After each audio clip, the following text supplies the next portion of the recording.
Bonjour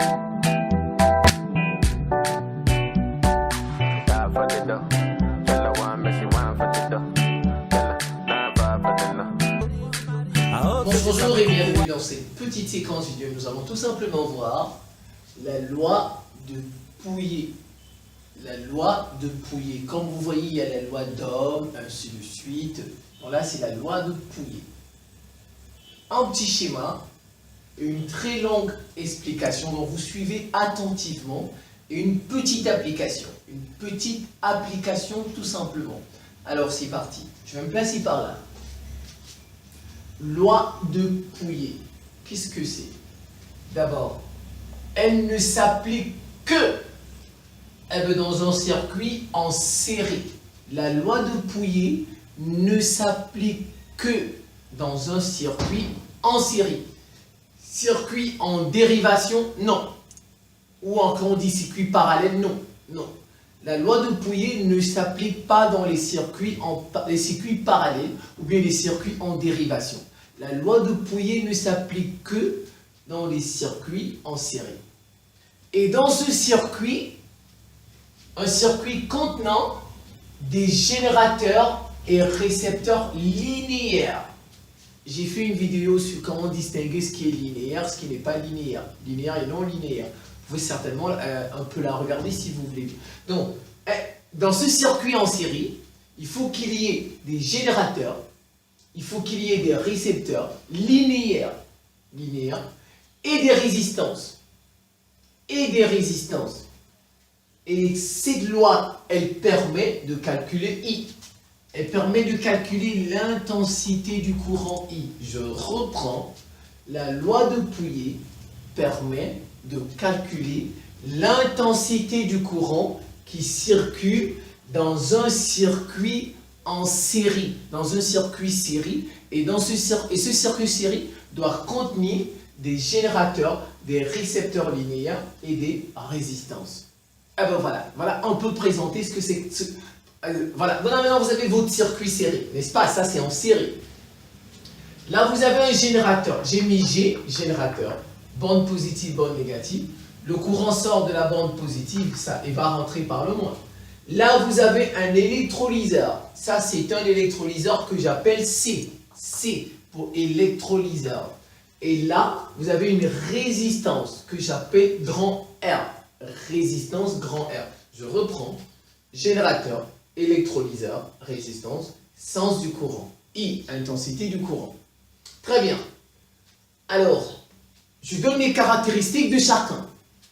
G, ses caractéristiques.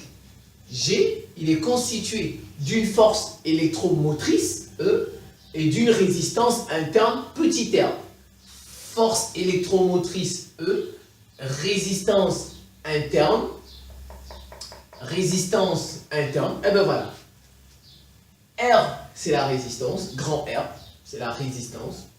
C, c'est l'électrolyseur, ses caractéristiques, E', R'. Force contre-électromotrice, résistance interne. E', c'est la force contre-électromotrice. Et ben voilà, ici, force électromotrice, force contre-électromotrice, résistance interne. Voilà les caractéristiques de chacun, de G, de R et de l'électrolyseur C. Alors, puissance totale. La puissance totale, qui est la puissance fournie par G. Puissance fournie par G. Puissance totale, c'est égal à E fois I. Ça, vous le savez. Puissance totale égale E fois I. C'est tout. Puissance totale égale E fois I. Puissance totale, c'est quoi? C'est la puissance fournie par le générateur. Voilà, puissance fournie par le générateur. Alors, cette puissance totale, elle est dissipée dans l'ensemble du circuit. Elle va se répandre dans l'ensemble du circuit. Donc, cette puissance totale qui est E fois I, qui est fournie par le générateur, elle va se dissiper dans l'ensemble du circuit. Elle va se répandre, si vous voulez, dans l'ensemble du circuit. Mais, voilà, quand elle arrive ici, elle se comporte d'une certaine façon, cette puissance, et quand elle arrive ici, elle se comporte d'une autre façon, et ainsi de suite. Regardez. La puissance totale est dissipée dans l'ensemble du circuit, sous forme, j'ai mis SSF, parce que j'ai pas assez de place, regardez, ça pour tout le tableau, sous forme chimique.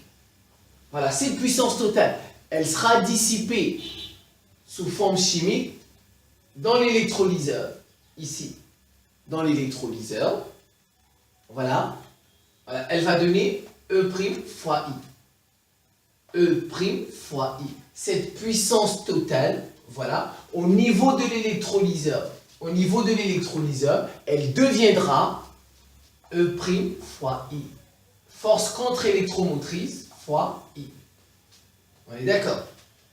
Cette puissance totale sera dissipée au niveau de G, lui-même le générateur, sous forme calorifique, ça veut dire sous forme thermique, sous forme de chaleur, voilà, au niveau de G, ça va donner RI carré. Il y aura, ça va chauffer, le moteur, le générateur va chauffer, vous êtes d'accord? R, ça c'est l'effet Joule, RI carré c'est l'effet Joule. Donc, cette puissance totale sera dissipée dans le générateur sous forme calorifique, sous forme de chaleur, RI carré. Donc ça veut dire que ça, cette puissance totale dans le générateur, elle est RI carré. On est d'accord? On continue. Un condensé dans l'électrolyseur. L'électrolyseur va aussi chauffer. Ah ben voilà, il va aussi chauffer. Voilà. Donc premièrement, dans l'électrolyseur sous forme chimique. Mais deuxièmement, dans l'électrolyseur, c'est un moteur, n'est-ce pas? Qui fait, il va chauffer. Donc sous forme calorifique aussi. Et ça va donner R' carré. R' carré dans l'électrolyseur. Et pour terminer, sous forme calorifique encore, cette fois-ci dans la résistance, grand RI carré. C'est dans la résistance, dans le résisteur si vous voulez. Donc, grand RI carré. Donc finalement, regardez, c'est puissance totale qui est égale à E fois I, qui est la puissance fournie par G. Elle sera dissipée dans le générateur sous forme calorifique, sous forme de chaleur. Voilà, sous forme de chaleur. Donc, ça donne RI carré. Ici, dans l'électrolyseur, premièrement, sous forme chimique pour faire fonctionner l'électrolyseur. Voilà, E' fois I. Encore dans l'électrolyseur, cette fois-ci, parce que ça va chauffer, voilà, il y aura un dégagement de chaleur. R' carré. Et finalement, dans la résistance, RI carré sous forme calorifique. Voilà un peu. Donc ça veut dire quoi? Que EI, lui, il est égal à quoi? Il est égal à ça, plus ça, plus ça, plus ça. Puisque c'est lui, c'est la puissance totale, c'est EI qui devient ça, dans chacun. Ah ben voilà, dans chacun. Donc voilà, ça donne puissance totale égale E fois I, on est d'accord?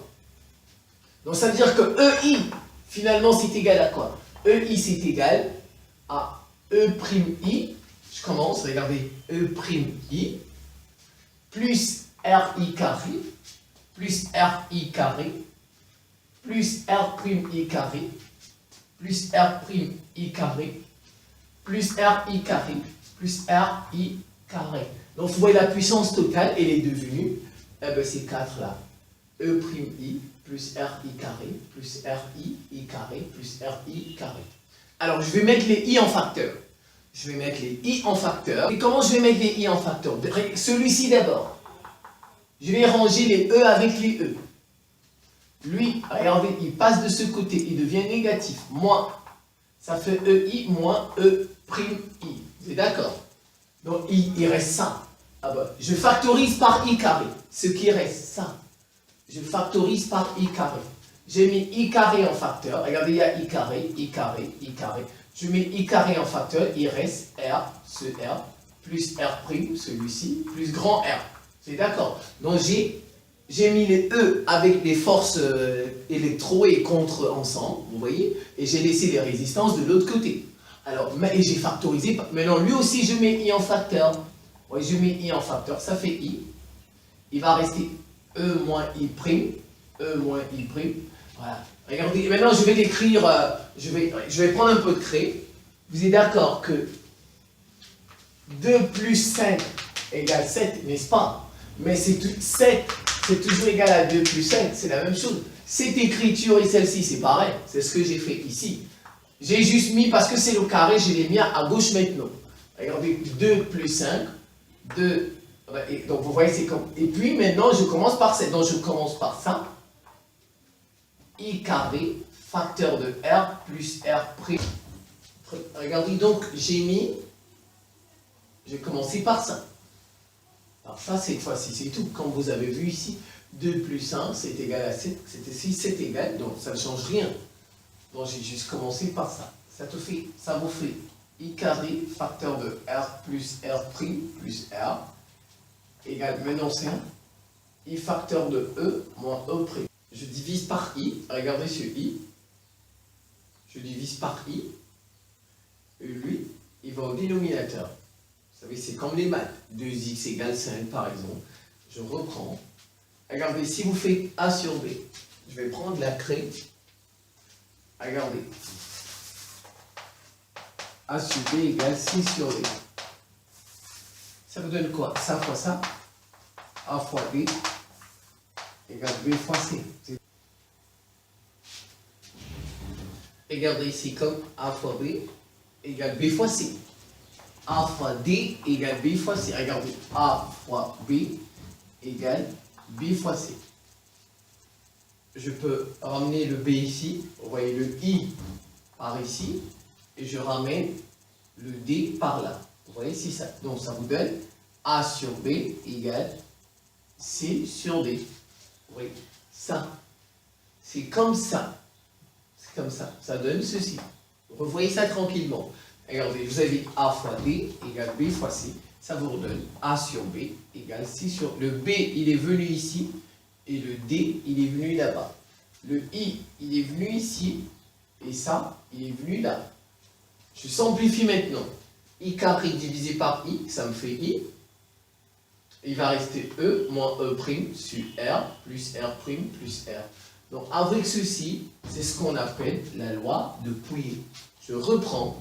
La loi de Pouillet permet de calculer l'intensité I. I égale E moins E prime sur R plus R prime plus grand R. De façon générale.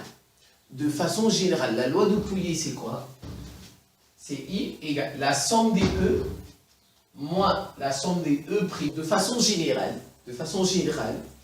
I, c'est la somme des forces électromotrices moins la somme des forces contre-électromotrices divisé par la somme des résistances internes plus la somme des résistances internes prime plus la somme de grand R.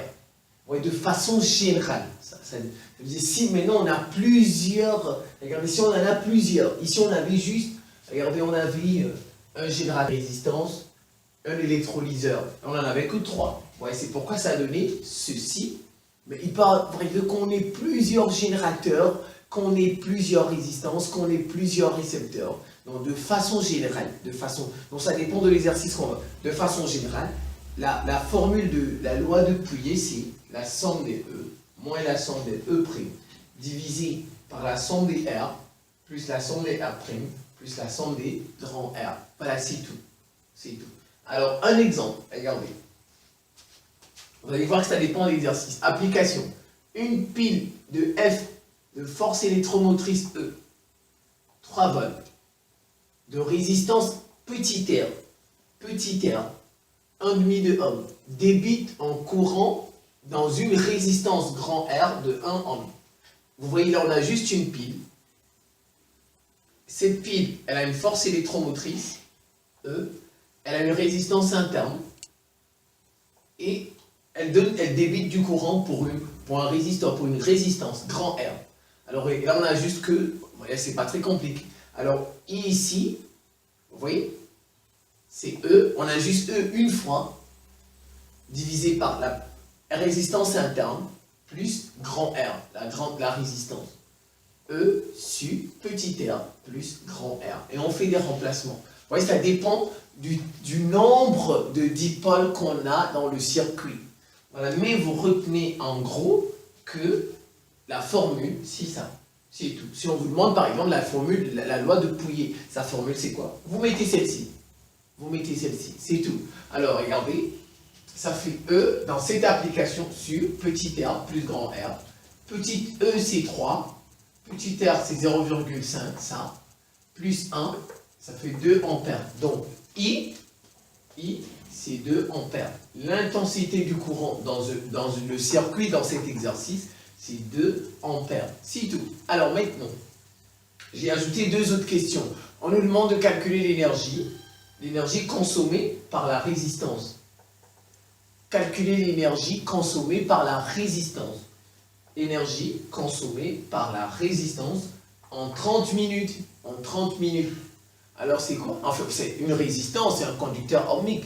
Donc l'énergie, en fait, quand il reçoit par exemple quelque chose, vous voyez, il convertit en chaleur, c'est tout. Donc on obtient ce qu'on appelle de l'énergie thermique, l'énergie calorifique, c'est tout. Donc l'énergie thermique,